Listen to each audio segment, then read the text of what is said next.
Hi, I'm Ann Fraser, and welcome to another episode of Bringing Hope to Alzheimer's. Do you know someone who has been diagnosed with some form of cognitive decline? If you do, it doesn't necessarily mean that they have to go home and stay at their house and life is over as they know it. For me, I was diagnosed 6 years ago with MCI, mild cognitive impairment, and I still run one of the top real estate teams in Kansas City. So how do I do that? What are some of the things that people who have been diagnosed with cognitive decline, what can they do to make sure they're staying on top of their game? And so one of the first things I did was I have a team of doctors. I found a team of doctors that includes a general practitioner, that includes a functional medicine or integrative medicine doctor, neurology, nutritionists. So I have a whole team of people that we came up with my plan. And so to stay on top of my game in the real estate world, one of the things that I do is stress is a huge part of my life with real estate. It's fast moving, we're constantly working, and we're putting in long hours. So once a month, I get an hour and a half massage. So that helps me relax. It helps me just absolutely, in fact, I'm having one today. It helps me just recenter and make sure that I'm taking care of just really, really relaxing and having that downtime.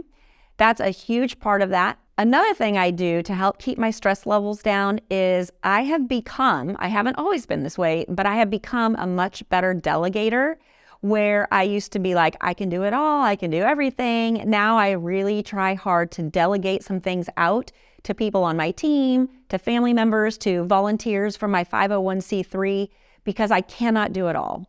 And with stress, I am a people pleaser.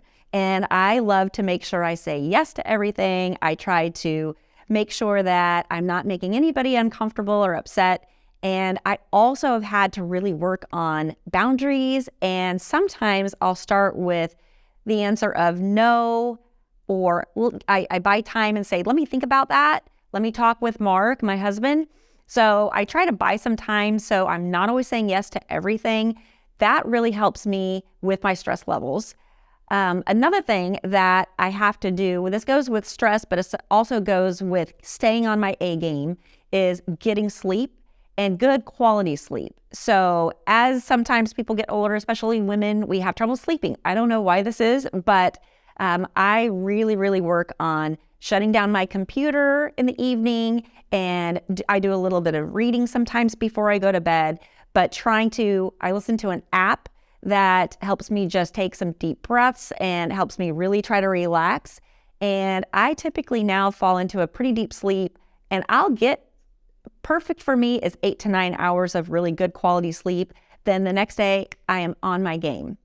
So another thing that I do is food, and we'll talk as we go along more about nutrition, but food and finding out from my group of doctors what is like inflammatory for me, what are some triggers that cause inflammation in my body, especially my brain. Those foods I have to be very careful, and those foods that I have to stay away from, I work very hard to do that, and also include all of the things that are really great for my brain. I eat a lot of vegetables. I don't eat a lot of fruit. I eat some organic berries, but not a whole lot of fruit. And I have a very special diet plan that I follow. And that, as long as I'm following it, which is not always easy to do, but that helps me stay on my game. And probably my last biggest trigger would be nutritional supplements, as far as making sure that when we do my blood work, that we're keeping all of my nutritional balanced out. And so vitamins and minerals, I want to make sure that those are all balanced out, because those things alone can cause cognitive decline. So how did I find out what nutritional deficiencies that I had? So again, this is where it comes back to having that team of doctors.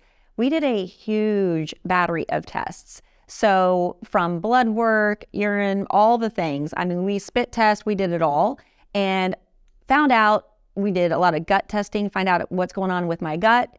And my team of doctors came up with what are some nutritional supplements I might need to take to equal things out. And this is a constantly changing thing. So I have blood drawn at least twice a year, if not more often. And also we found out through all of my battery of tests that I had some hormone imbalances that were huge. And so again, really that's the importance of having that team of doctors around you that are going to really be able to figure these things out, that they problem solve. And if something's not working quite right, then we look at it again and we try something different. So that's really important as far as looking at your nutrition, looking at your supplementation. And that's just important. That's a huge, huge piece of it, because you really are what you eat. That's what I have figured out, is that you literally are what you eat. And sugar is the devil, by the way. If you didn't know that already, sugar's the devil for everybody. Another thing that I do that's a huge component, and it's always been a love of mine, which I know it's not for everybody, but exercise is so, so important. And not just any exercise. You want to get your heart rate up to a level where blood is actually going through and being pushed through the brain, and that's getting your heart rate up into an active level. So I exercise 7 days a week. Now, 2 of those days are what I call active rest days, where I'm walking. I might walk fast, I might walk a little slower, but I am basically trying to get my blood flowing, not just a little bit, but a lot of it. So it's going through my brain. It's very important to do that every single day. So these are just some of the things that I do to stay on my game, to still continue to be one of the top real estate teams in Kansas City. And there are a lot of things that if you find a team of doctors that are able to come around you and really help you problem solve and figure out what's going on with you, they may be able to help in that way as well. So thanks so much for tuning in today. We'll see you next time on Bringing Hope to Alzheimer's. Thanks.